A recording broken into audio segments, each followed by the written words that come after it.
Hi, I'm E.K. Wolf, and I'd like to share a bit about the book I've written called After Incest: Transcending Devastation and Embracing Vibrant Aliveness.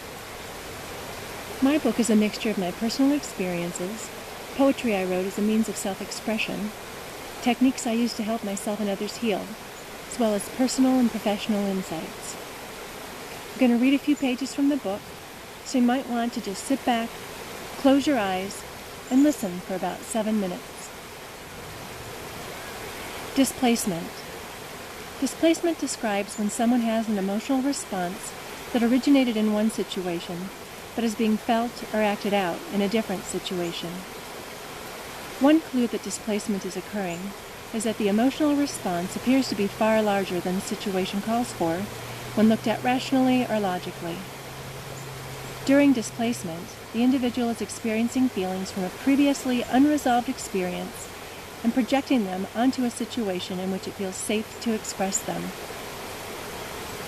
Immediately after I began writing this book, I was on the phone with an agent discussing a technical problem I was having with my phone, when the agent who was helping me got off the subject of my call. Recalling a time when he had a similar problem, he was telling me in great detail the steps he'd taken to solve the problem he had.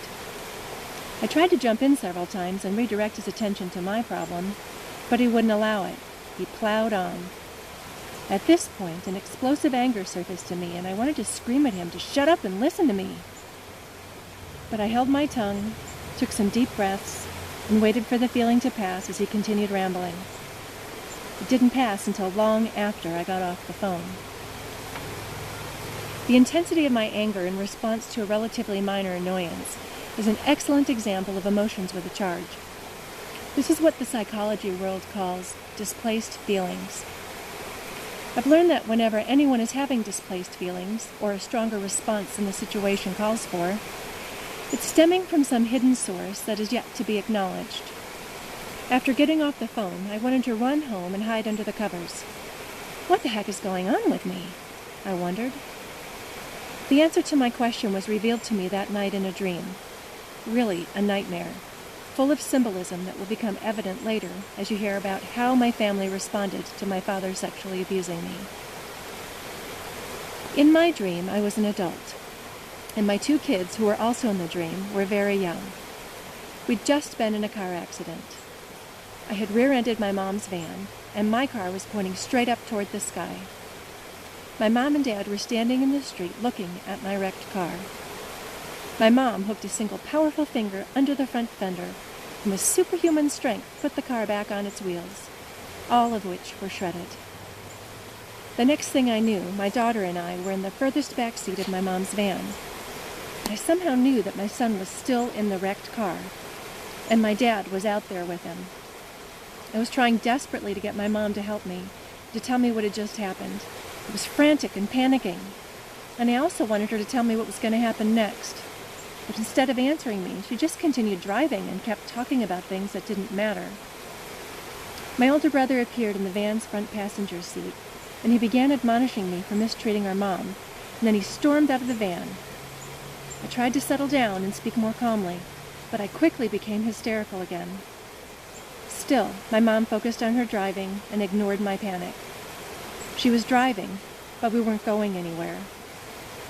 My anxiety about my son and my wrecked car brought my hysteria to a desperate level, and at this point, some part of me finally said, I have got to stop this.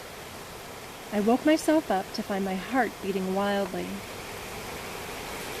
The process of beginning to write this book triggered within me some unhealed injury, or perhaps I bumped into one of my old scars.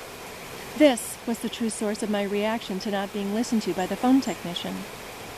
My anger stemmed from desperately wanting my mom to listen to me and to help me after I'd been abused. Yet she ignored me and my needs, and she went about focusing on herself. Now I understand why the rehabilitated incest survivors I was looking for when I was 23 aren't out there blowing their horns and shouting, "Follow me!" How could they hope to help incest survivors heal without talking or thinking about the abuse that caused their own agony? Talking about these things trigger the pain from the past and keep it alive. Eventually, even the triggers and responses to triggers don't seem all that important. This happens when survivors have learned not to identify with their mind, but this typically occurs only after extensive practice. For years, I had quite a lot of unresolved anger and frustration with my mom. This was mainly because she encouraged me to displace my feelings and did not protect and take care of me when I needed her the absolute most. Peter A. Levine, Ph.D., and school psychologist Maggie Klein say in their book, Trauma Through a Child's Eyes, trauma can result not only from catastrophic events, such as child abuse and violence, but from incidents that generate effects that are often minimized. My mom not only minimized, unconsciously, she blamed me. In any case, my dream of rear-ending my mom's van held a lot of meaning for me. It explained my exaggerated anger with the phone technician. The main message from the dream was that I was still suffering from the pain I felt at my mom's unwillingness to listen to me when I went to her for help for the abuse. The second meaningful message was that I still carried a lot of fear and anxiety about how my children had been impacted by my experience, my son in particular. These two things, anger at my mom and fear for my children, have been ongoing challenges throughout my healing process. Certainly, there are other deeper spiritual meanings to the dream, but I won't go into those here. Next is a poem I wrote about my mom more than 20 years ago. During those dark, cold, gloomy days, I cried in a field with grass up to my knee. I looked from a distance at my mother, who sat oblivious in a winter tree. She sat on the branch that was nearest to the ground, and I called only to her for help because there was no one else around. After quite some time, she came down, just for an instant to see if I wanted to come up and sit with her in her leafless tree. It was getting darker and darker, and by this time it began to snow, and I told her with anger that no, I would not go. I was only a child, but I could clearly see it was a bad place for shelter in that winter tree.